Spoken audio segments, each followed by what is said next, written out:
All right, so we have the makings of a pretty neat animation. We have our block kind of taking a first leap at the other block. We have a smash, we have a flash, and then we kind of fall flat. So we've got some kind of finishing up to do to even kind of complete the first leg of this particular block battle. And I want to take that step with you, but as I do, I want to expose some more advanced keyframe functionality within After Effects. And so I'm going to take kind of this animation to the next step by having a bit of a reaction from the smaller green block. So we're going to help it jump out of the way. I'm going to use rotation to do a little bit of a kind of a celebratory jump with that block. But as I do that, I'm going to kind of call out some more advanced keyframe features as well. So take a look, and here we go. So first thing that I want to do is I want to get that other block out of the way. So now that I know how long it's going to take my object here to move over, I can react with the other block. But I have these this flash down here, and before I made it shorter by moving each individual keyframe. And there's a faster, easier, and really more efficient way to do that. So I want to show that advanced keyframe technique first. So if you grab each keyframe and you move it out, you could space these out evenly over time. And when you're going in, like say I have 10 keyframes and I want them to all be one frame apart, I can do that pretty precisely just by dragging. But what if I wanted all these keyframes to evenly space out, say, over 2 seconds? That'd be a real pain to drag one out and then kind of measure frame-wise, like making sure this one was even from the next one from the next one. So After Effects has a way for you to space these out evenly in kind of what I call like a rubber band technique. So here we go.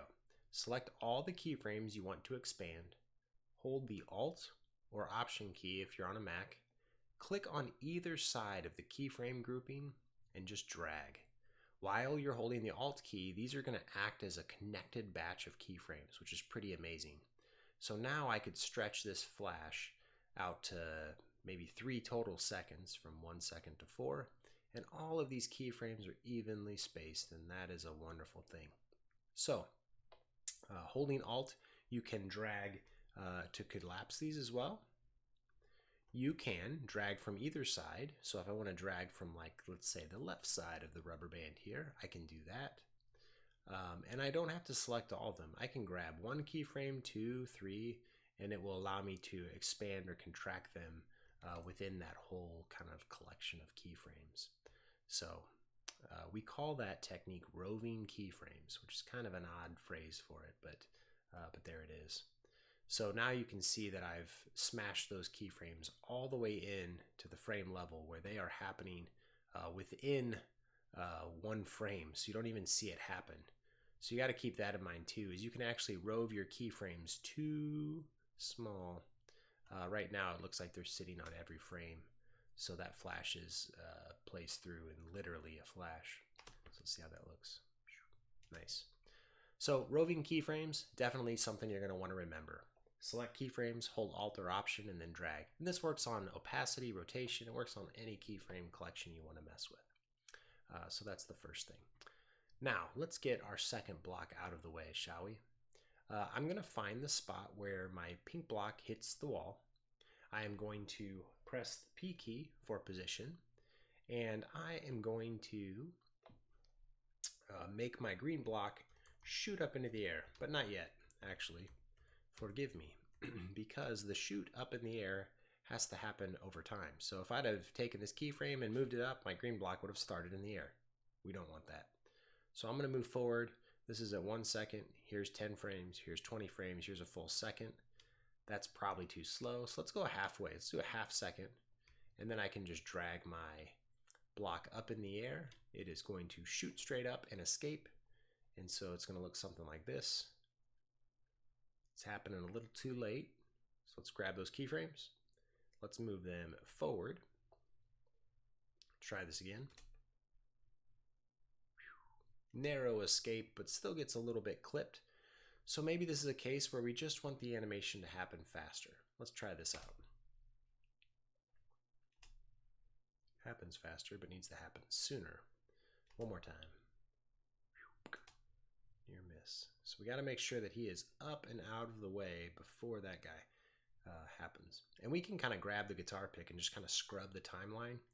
That's the term used to describe this kind of scraping back and forth. So we can scrub the timeline and realize that this guy nearly misses. So that looks pretty good. Now, what's the green block missing? Well, it's certainly missing the rest of his animation, but it's missing that pre-animation or anticipation. So right now, the green block just shoots up in the air as though it's kind of blasted by some magical power. We don't want that. So this is where we're going to combine the two principles that we've looked at so far, or three rather.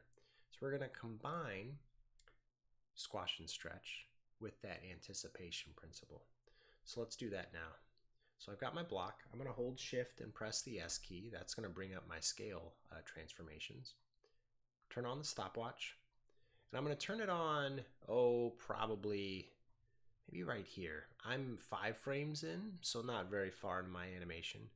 But as soon as the pink block is starting its anticipation move, I think it would be good to start the squash move on the other block, meaning that it's getting ready to jump. So maybe around right here. We can always reposition later. So scale starts there. We are going to turn off the constrained proportions because we want to squash out and in.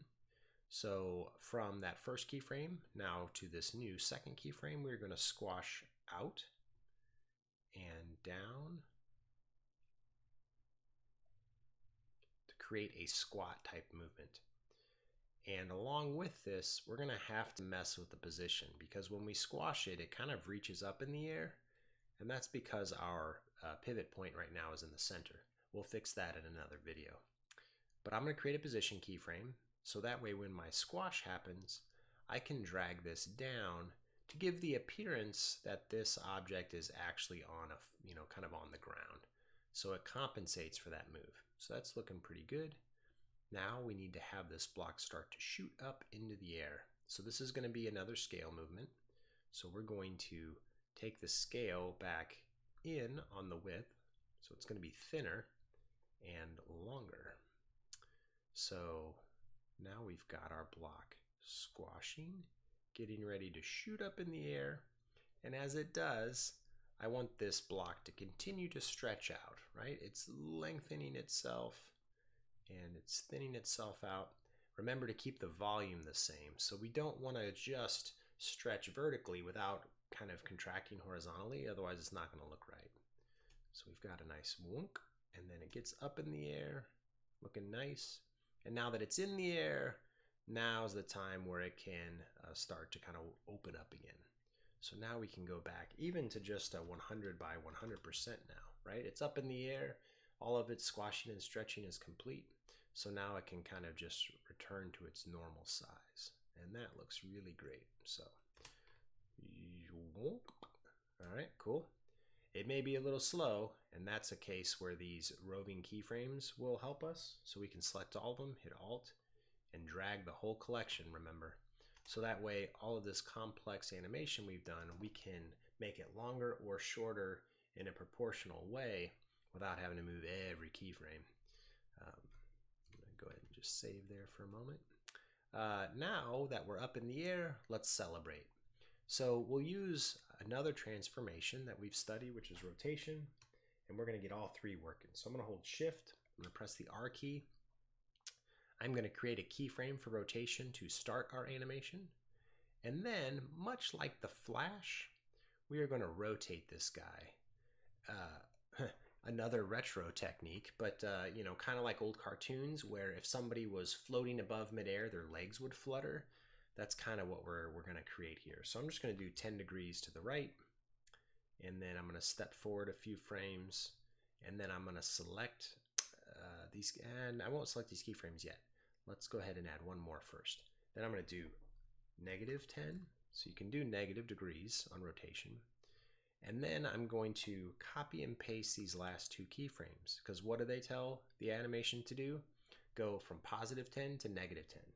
So if I copy them, move forward and paste them, it's going to go from -10, +10, back to -10, and it'll kind of oscillate that rotation. Let's see how it looks. Not bad. I want it to settle though at the end on just regular 0, so that way it comes to rest. We are going to set a position keyframe at that same moment, and then a few frames ahead of that, we will bring our green block down, and it triumphantly rests on the large pink block. Hit save, and we're going to preview this. Boink. Nice. A little too slow on the letdown, so let's drag that last keyframe in, making that fall shorter. Boink.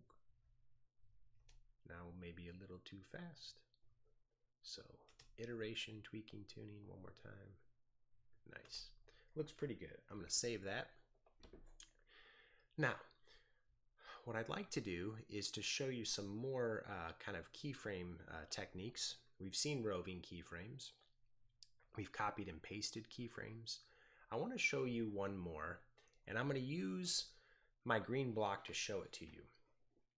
My green block has rested on top of this pink block, and I want to kind of create a movement for the green block to jump off of that pink block. So I'm going to go ahead and create position keyframes, which I have here. So I'm just going to kind of create a small bit of breathing room there where nothing's happening, just a beat, just to kind of let things be calm before the next thing happens. And then I'm going to make my block jump up in the air. I won't do squash and stretch yet. And then I'm going to make my block jump down to the ground. And when I did this, something pretty cool happened. We got a motion path like we always do. But in my motion path, it automatically created a curve. And if you can see it here, I've got these control handles that are referred to as Bezier control handles because of the type of curve that it makes. So this allows me to control how that curve is placed. So if I want my block to jump straight up in the air, which is more natural, then we can set that curve to be straight up. If I want my block to rest a little bit more, come down a little bit more straight, I could change the next collection of handles, which is this one right here. But I don't have any handles down here at this last one. Why not? Well, part of it is because of how this keyframe is set, and it's not set to a curve yet until I move forward, and then I move it again, and then that'll give me controls here. So we can choose to kind of manipulate this. Actually, I have one right here, but what I'm trying to show is how we can change these from being curves to being maybe a little bit differently interpreted. So I've got really smooth curves, and I want to keep those. Looks pretty nice. It's a little fast, so let's kind of make that longer. But what if I wanted this to kind of do more of a mechanical movement, like a straight line?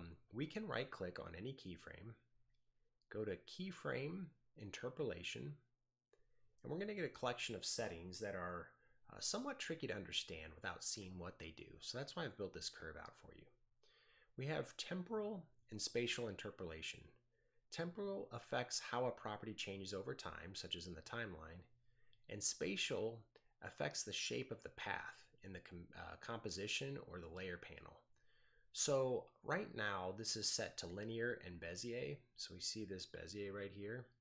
What I actually want it to try is to set these to linear. So that way you can see how that's different.